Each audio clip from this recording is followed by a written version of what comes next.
Oke, baik. Sini akan membahas tokoh penyebar agama Islam di Indonesia. Siapa yang tahu salah satu tokoh penyebar agama Islam di Indonesia? Salah satunya siapa? Berdiri, Bu. Duduk saja. Yang pertama ada paling tentunya saya paling kenal tuh Kiai Haji Hashim Haji Ahmad Dahlan. Ibu. Ya, beri tepuk tangan untuk temannya. Ya. Ya. Baik, selanjutnya saya akan masuk tokoh penyebar agama Islam di Indonesia. Penyebaran Islam di Indonesia dilakukan melalui berbagai jalur seperti perdagangan, pernikahan, pendidikan, dan kebudayaan. Proses ini dipengaruhi oleh tokoh-tokoh penting, mulai dari para wali songo di Jawa, luar, hingga para pendakwa awal yang menyebarkan ajaran Islam ke seluruh Nusantara. Tokoh pertama yaitu Sultan Khalid Al-Saleh. Neuro Silau atau Sultan Khalid Al-Saleh merupakan pendiri dari Raja Samudra Pasai, berdiri pada tahun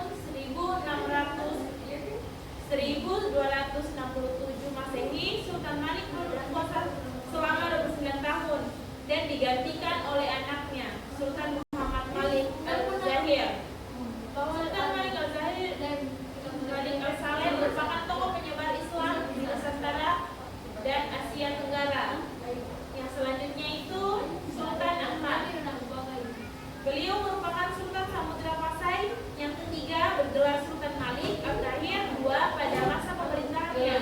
Sultanan Samudra Pasai dipimpin oleh seorang penjajah dari Maroko yaitu Ibnu Battuta. Menurut catatan Ibnu Battuta, Sultan Ahmad sangat memperhatikan perkembangan dan kemajuan agama Islam. Beliau berusaha keras untuk menyebarkan ajaran Islam di berbagai wilayah di sekitar Samudra Pasai. Dan yang selanjutnya itu Sultan Alauddin Yayat Shah. Beliau merupakan Sultan Aceh ketiga, terkenal sebagai peletak dasar kejayaan Kesultanan Aceh. Sultan Alauddin Yayat Shah berperang dan berjasa dalam menyebar Islam di wilayah Aceh. Beliau mendatangkan ulama dari Persia dan India untuk mengajarkan agama Islam di Kesultanan Aceh. Setelah berbentuk pada kadar dakwah, selanjutnya dikirim ke daerah pedalaman Sumatera untuk menyampaikan ajaran Islam. Bahkan pada masa kepemimpinannya, ajaran Islam sampai ke Minangkabau dan Indrapura. Baik, yang selanjutnya Sultan Alauddin. Sultan Alauddin nama aslinya adalah Mengarai Daeng Mantrabia. Dinobatkan sebagai Raja Goa pada usia 7 tahun. Beliau termasuk tokoh yang berjasa besar pada penyebaran Islam di Sulawesi Selatan. Karenanya rakyat Goa tahu secara bertahap memeluk agama Islam.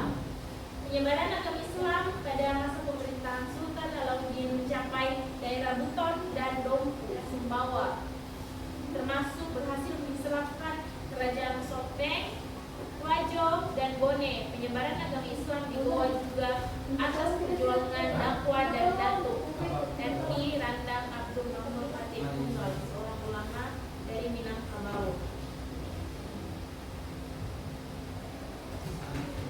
Baik, yang selanjutnya Datuk Tunggang Parangang. Datuk Tunggang Parangang atau Habib Hashim bin Musyasyad bin Abdullah bin Yahya merupakan seorang ulama Minangkabau yang berdakwah di Kutai Kartanegara. Beliau berdakwah bersama sahabatnya Datuk Wirandang pada masa pemerintahan Raja Aji Mahkota 1525 sampai 1569 Masehi. Berkat dakwah Datuk Tunggang Parangang, akhirnya Raja Aji Mahkota memeluk Islam dan diikuti oleh keluarga kerajaan serta rakyat Kutai Kartanegara. Kerajaan Kutai Kartanegara berubah nama menjadi Kesultanan Kutai Kartanegara. Agama Islam berkembang pada masa ini, bahkan undang-undang negara berlandaskan pada ajaran